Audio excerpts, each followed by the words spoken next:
Making very patriotic Christmas crack without the white M&Ms. Hey everybody, welcome to Dog Minded, otherwise known as the Tiny Mess of a Kitchen baking show. So today, in the middle of July, we are making Christmas crack. It was a request from my trivia team. So to make Christmas crack, you need about, what's this, 1, 2, 3, 4, 5, 1, 2, 3, 4, 5, 6, 7, 8, 40 saltines in an aluminum foil wrapped baking sheet, cookie sheet, 2 cups of chocolate chips, your M&Ms, and 1 cup of brown sugar and 1 cup of butter. So what we're doing right now is we're preheating the oven to 400 because we pop it in for about 5 minutes. We're going to heat up the butter, put in the brown sugar, and melt it before we pour it over the saltine crackers. Then we're going to stick it in the oven for 5 minutes, take it out, put the 2 cups of chocolate chips on it, spread it out, and then add the M&Ms. So I'll bring you back when it's time to do the heating up of the brown sugar. Oh, this is interesting. I bought a big bag of M&Ms, one of those sharing ones for $4.50 or whatever it was. And I really wanted red, white, and blue since it's 4th of July time, my birthday time. But to get the white ones, you have to order on Amazon. It was super expensive. But so I took out all the blues and reds, and look at how many blues there are and how few reds. But it still's going to look great. So I'm still waiting for it to heat up to 400. It's almost there. So I'm going to go ahead and start boiling this. And we're going to add the brown sugar and the butter, and we whisk it together. I had to use a whisk, so I'm going to let it melt down a bit, and then I've got my KitchenAid attachment whisk, and I'll whisk this up and pour it over the saltines, and then I will stick it in the oven for 5 minutes before I add the chocolate chips, and then you let it sit, and then you smooth it, and then I will add my 4th of July minus the white M&Ms. Can't wait. Christmas crack in July. Once again, I forgot to use my tripod. I was getting good at it for a while, and then I was cleaning out the drawer, and I was like, oh, I don't use this that much, and of course I do. Oh, the oven's ready. Okay, cool. So let's go ahead and melt this up, and then we'll pour it in. It'd be really nice if I had that tripod, wouldn't it? But I don't. I don't know where it is even. That's okay. Here we go, whisking it. I'm going to bring you back because I'm going to look at the recipe. We're whisking it, and once it starts boiling, it says to let it boil for a couple minutes. So we're gonna do that once it starts boiling. It's not there yet. That looks good. It's a pretty easy recipe, but the result is phenomenal. I don't know if you've had Christmas crack, but you can see how easy it is to make. It tastes so good. I remember eating way too much of this one year. It was like, it's almost savory because it's so hearty. I don't know. I can't explain it. The sweetness and the sweetness of the brown sugar, the heartiness of the butter, and then the saltiness of the saltines. Ah, so yummy. It's almost like a toffee. Oh, so speaking of that, this particular recipe calls for you to put pecans on it, and you can do that. You can put nuts on it. In fact, my friend Susan, she brought what I told her was a Christmas crack to trivia last week, and she put like nuts on it, and I was like, oh, when I make it, I make M&Ms, and they said, well, then make it. So I'm going to. But yeah, it's more like a toffee that way. Well, except toffee doesn't have the saltines, and I really think that's what makes it so great is the saltiness of the saltine crackers. Remember, I used to have this friend, Janny. I mean, not a good friend, just like a work friend, work acquaintance. The type that, we probably won't ever do anything again now that we don't work together, but she's super nice. Anyway, she made an English toffee that was to die for, but she said it was very particular, and it was very dependent on the weather or the temperature in the kitchen.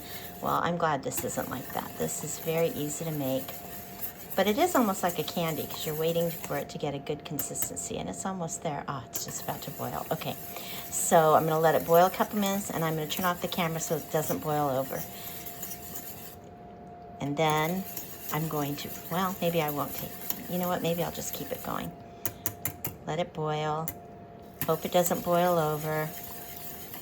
Maybe I'll lower it so it doesn't. In fact, I'll just turn off the heat because it's still gonna boil.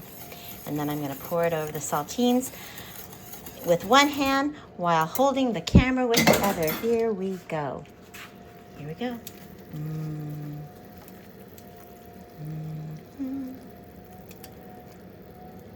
Smells so good.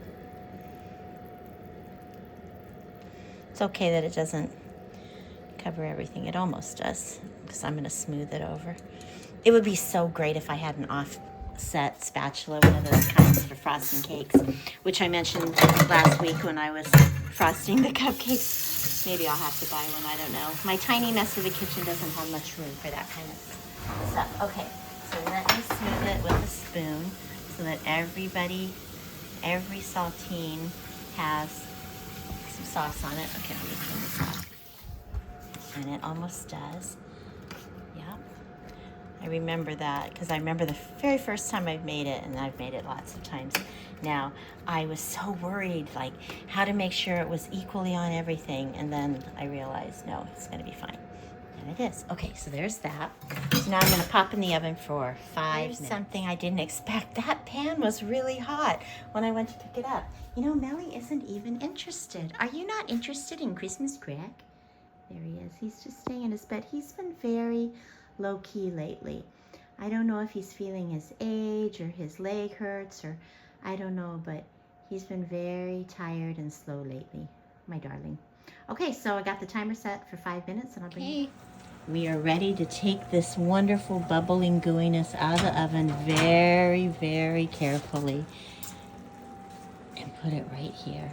Oh my God. Yikes. Okay, there we go. Okay, and then I'm going to let it sit for a second before I sprinkle it with the 2 cups of chocolate chips. I didn't let it do it that long, but it's like this.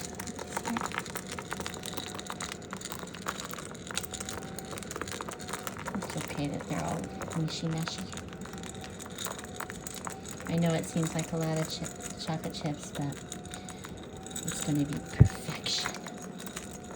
I just got the regular old Nestle's chocolate chips.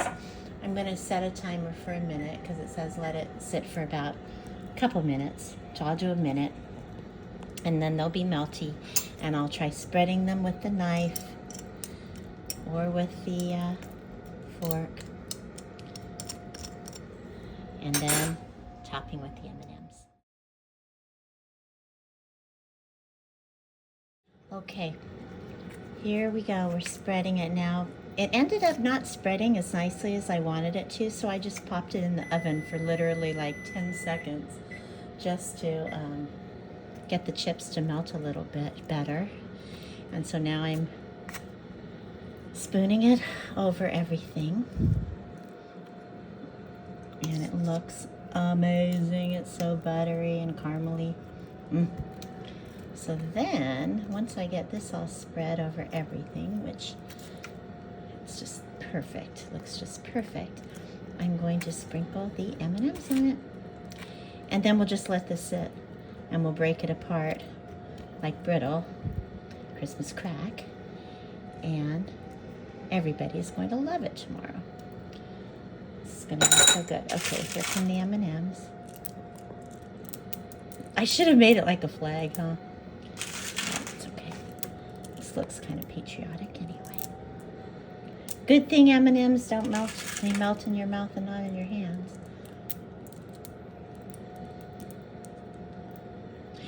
So I don't know how many M&Ms this was. I bought that sharing size at at Target. They were like $4 something, and I took out just the blue and red. So what do you think this is, half a cup or something? I don't know. You don't even have to put this much. I just want it this way, but really, if each piece had 1 M&M on it, it would probably be enough. But you know, I like a lot of chocolate. I like a lot of chocolate on my chocolate. Okay, there it is. So once it's dry, I will bring you back so you can see the cracked pieces, but it looks amazing. Now we have the task of breaking the Christmas crack in half, or in parts. So you have to roll back the aluminum foil, which isn't that easy. I sort of wish I had sprayed ham on it. I think that would have made it a lot easier. So that's what I would suggest if you make it. So it's also hard doing this with one hand, but basically I'm going to do that, and then I'm going to press it and crack it. He was watching me, but now he is not. So this reminds me of when I was a kid. We used to have this dog, Gretchen, and she loved to chew aluminum foil, but I made sure to get all the aluminum foil off because no adult wants to chew that, or kid. And then I'm going to try to break it off into nice little squares, which I never did before because it doesn't matter. And it tastes so good. I already tried some of it and it was yummy. So I know my Trivial team will like it. Have a great day.